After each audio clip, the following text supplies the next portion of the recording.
fraction of our allies. Did I not tell you I have my ways? Erenville! You were involved too! I received a letter from Cryle after we parted ways in Labyrinthos. She explained what the Scions were trying to accomplish, and why you might soon require the services of the Gleaners, spread across the world as we are.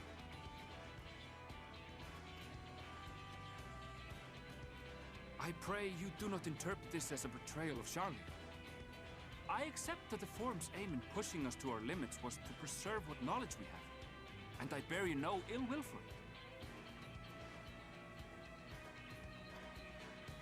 Yet, in collecting that knowledge, what I came to appreciate most about our star is that there remains so much we do not know.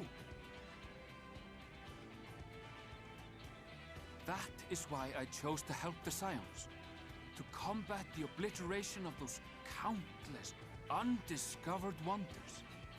I held no illusions that they would be less demanding taskmasters. Though, rest assured, if I had, I would have been sorely disappointed.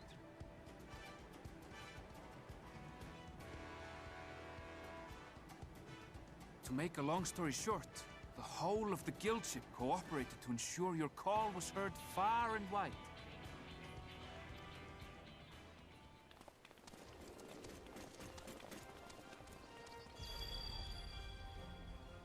What's this about a ship that can fly to the moon? And why didn't you mention it sooner? The one time you don't beg my aid, your problem's a bloody ship that can fly to the moon! See it! You brought the team! Of course! Garland Ironworks' finest. You need only point us towards my new favorite ship. As you like us not suspect, we've also brought adamantite for Mordona's Dalamud Shard. I admit to some consternation upon first receiving Kryl's message. So few Scions remain at the Rising Stones now. Far too few for such an expedition. However, the Gleaners were able to secure us reinforcements. Idleshire's treasure hunters, not least among them. I know. How the Gobbyflock fought. Slowfix's gratitude for the safe return of his daughter has not waned, and he gathered his kin to our side with an astounding quickness. The clash between their machina and the Allegan defences was a sight to behold. I wager even you would have been impressed by the magnitude of the Gobby booms.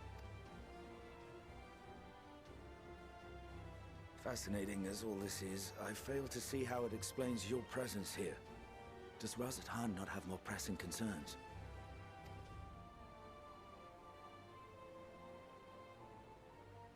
We do. Yet averting the final days would be the most expedient solution. That, and I am indebted to you.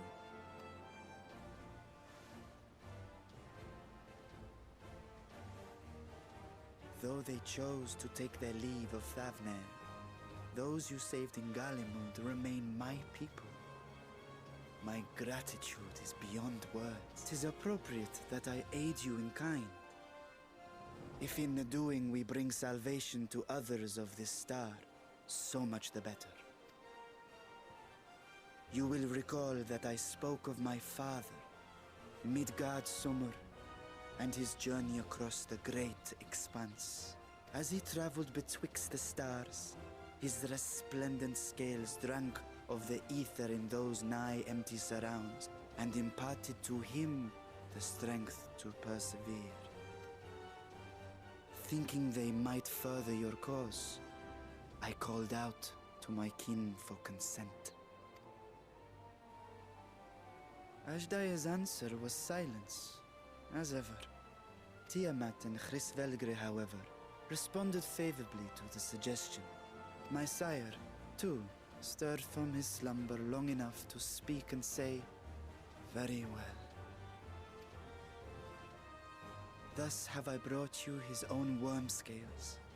Fit them to your purpose, and and seek a worthier fate for us all.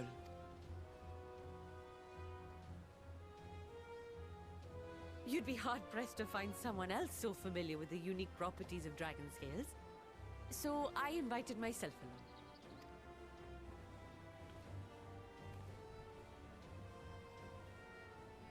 along. Bugger me, this is so unbelievable. I've gone right back round to believing it again. Forget a 6% gain in efficiency. With all these goodies, we could get 7, no, 10, no, 14 bleeding percent. Think of how far we could go! What we could do with that much power! What we could blow up! If Kokol is duly convinced, then it must be true. In which case, the Scion's end of the bargain has been fulfilled. Would you not agree?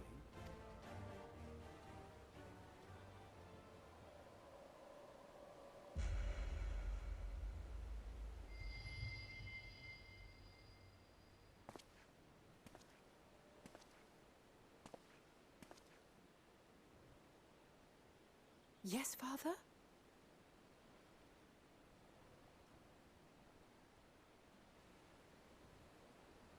I know not what you seek of Hydaelyn, nor for what purpose you would take command of our ship. Yet this much is certain. To do so will be to dictate the fate of this star and the lives upon it. The lives of each and every creature, in their magnitude and their fragility. Do you understand? And are you prepared? We have seen and we have felt how much each life shapes this world. And so we are determined to abandon none. We understand what is at stake, and we are prepared to bear this burden.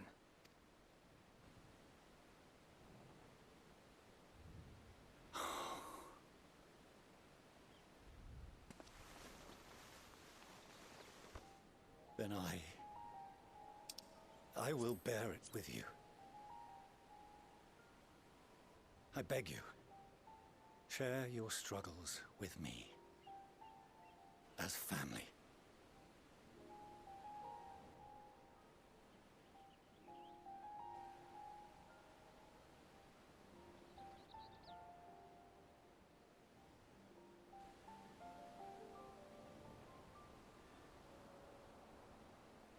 You grasped my fingers with such tiny hands the day you were born. I thought my heart might burst. 'Twas love and happiness beyond expression. Overwhelming, and a conviction so powerful that I trembled with something close to rage. I had heard the final days foretold. I swore to myself then and there that I would not let them steal your futures.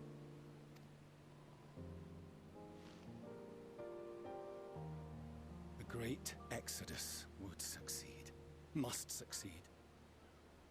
No sacrifice or sin was worse than the alternative.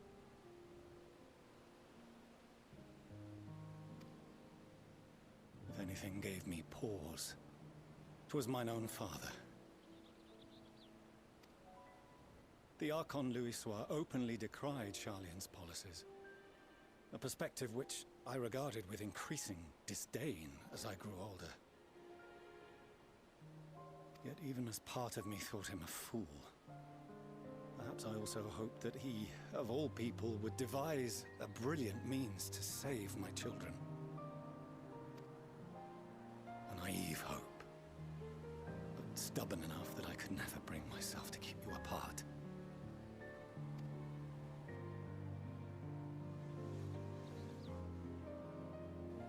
No, that was his doing, when he perished at Fourchenault. As we pulled that twisted slab of Dalamud from the sea, I remembered the warmth of your newborn touch. Chastened, I vowed never again to suffer any interference in my mission to protect you. No matter that you yourselves wished otherwise. test me, fight me tooth and nail, I would suffer it, and more, and be satisfied so long as I could force you onto the ship.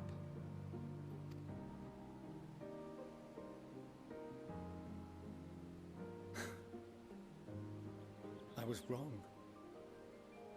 You two have grown so much stronger and so much wiser than I dared dream. You have earned the right to walk your own path, and already begun to do so. Good. Because there are things we care about, and people we love, and none of them is replaceable. Not a one. It cannot have been an easy journey for you to have come so far.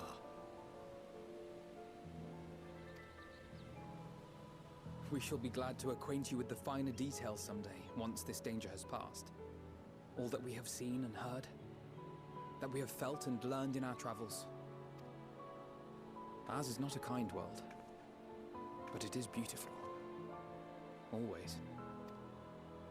Oh no. Are you quite sure that's wise? After all, someone turns pale and flees the room when he sees so much as an envelope containing word of your adventures. Whatever will happen if he learns what you were really up to? Amelians.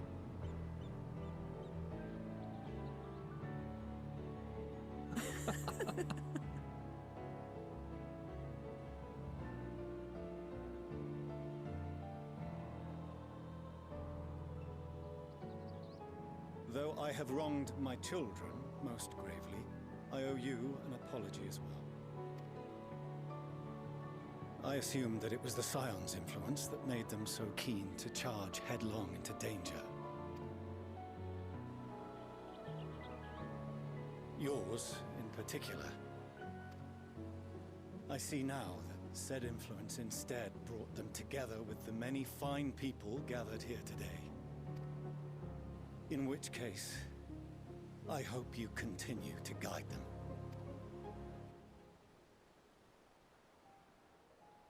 If we've finished loitering about the harbor, might I suggest we put our plans into motion? People are beginning to look confused. Perhaps you can spare a few words ere they resume the tedious lugging of cargo. You've no small number of friends and admirers here, after all.